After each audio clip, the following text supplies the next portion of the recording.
começa e termina o trabalho do roteirista, onde começa e termina o trabalho do artista.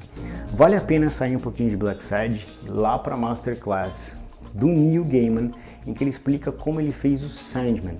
E lá, naquela aula, ele mostra como foi o roteiro do Sandman, que ele mandava o roteiro para os artistas mandavam de volta e eles estabeleciam um diálogo, transformando a arte do artista e transformando o roteiro do Neil Gaiman. Por outro lado, o universo dos quadrinhos tem outros roteiristas, Alan Moore é um deles, se eu não me engano, que são absolutamente rígidos e querem que a arte saia exatamente do jeito que eles mandam. Como é que aconteceu no caso do Blacksad?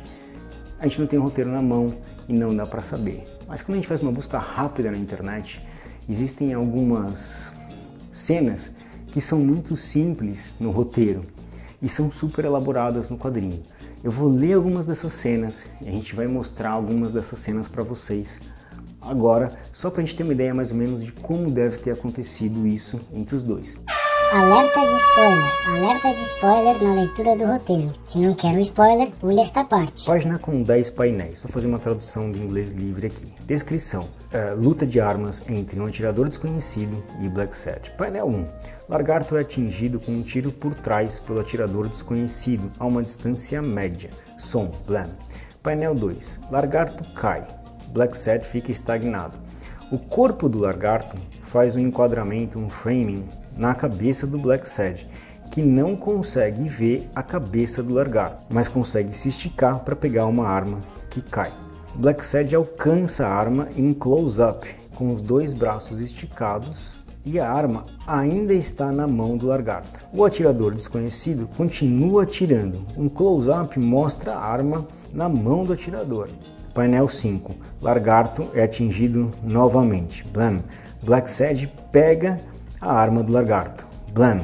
Blacksad desvia da bala. Blam. Blacksad dispara a arma. Atirador desconhecido é atingido por diversos projéteis. Continuação do episódio sem spoilers liberada. Então, muito provavelmente, a construção de tudo aconteceu dentro da dupla, um modificando o trabalho do outro conforme aquilo ali foi avançando. Não dá para dizer, como algumas pessoas fazem, que há algumas revisões, algumas análises do Blacksad muitas vezes falam que o Canales criou uma ambientação XYZ, tem gente que fala que o Canales deu as cores. Cara, o Canales ele só escreveu o gato pulou e pegou a arma. O resto todo da ambientação foi construída pelo Guarnido, mas muito provavelmente eles construíram isso juntos. Eu considero o roteiro de Blacksad uma aula espetacular em diversos sentidos. A história é simples, principalmente a do primeiro livro. A do segundo livro já é bem mais bacana, mas eu vou falar de enredo lá na frente. Vamos falar de roteiro. Se a gente pega o livro Desvendando os Quadrinhos, de Scott McCloud, que é um livro que eu sugiro para todo mundo que gosta de quadrinhos, para artistas que querem desenhar para quadrinhos, para quem quer escrever roteiro de quadrinho, ou só para quem quer entender melhor o universo dos quadrinhos, Desvendando os Quadrinhos de Scott McCloud. Ele fala várias coisas sobre roteiros de quadrinhos. Inclusive ele divide a maneira como o roteiro é construído em pelo menos 6 estratégias diferentes. Os quadrinhos, eles acontecem pela organização dos painéis. E aí no meio tem aquele espaço branco, que é a sarjeta. Ainda que não haja sarjeta em branco, existe um espaço entre as imagens que constroem os painéis, né, que constroem a história. Esse espaço em branco, seja na forma da sarjeta ou seja imaginário, é um espaço, ou seja preenchido, ele é um espaço imaginário. Nada acontece ali, o quadro realmente pula de um para o outro e no meio não tem nada. Esse nada é preenchido pela imaginação do leitor. Então a relação entre um quadro e outro é uma relação de sugestão. Quando ela é bem feita, o roteirista está fazendo uma sugestão para o leitor do que é que aconteceu. E quando ela é bem construída, a gente tem um processo de imersão enorme na história. Então a relação entre um painel e outro produz um processo de imersão muito grande ou ele estraga completamente a história. O Neil Gaiman mesmo, inclusive, fala que tem toda uma relação de onde você coloca os painéis e posiciona os painéis na página e a importância do último painel de cada página. Nesse sentido, Blacksad é uma aula. O roteiro, a organização dos painéis e da informação que é passada em cada painel é incrível. Por outro lado, a gente pega diversos quadrinhos que têm um roteiro bom, mas que o artista não consegue ilustrar aquela ideia, aquele painel de uma forma muito convincente ou muito clara. E aí mesmo com um bom roteiro, a gente se perde um pouco e perde um pouquinho a imersão, não entende muito bem o processo do quadrinho. O Guarnido ilustrou o roteiro do Canales de forma absolutamente magistral, pensando em informação mesmo ainda, nem falando em qualidade de aula, de arte, mas de informação mesmo que é passada pela arte, pela composição dos painéis. Um outro ponto do roteiro que é muito bacana são os diálogos. Sim, existem alguns diálogos explicativos, mas é muito sutil. Os diálogos não são aqueles diálogos supernaturais, porque eles não foram escritos em língua portuguesa, eles foram escritos originalmente em francês. Então, só para explicar um pouquinho como a arte do Guarnido ilustra o roteiro do Canales, até onde eu entendo, a maior parte da ilustração ficou na mão realmente do Guarnido. A composição que o Guarnido constrói para cada quadrinho é impecável.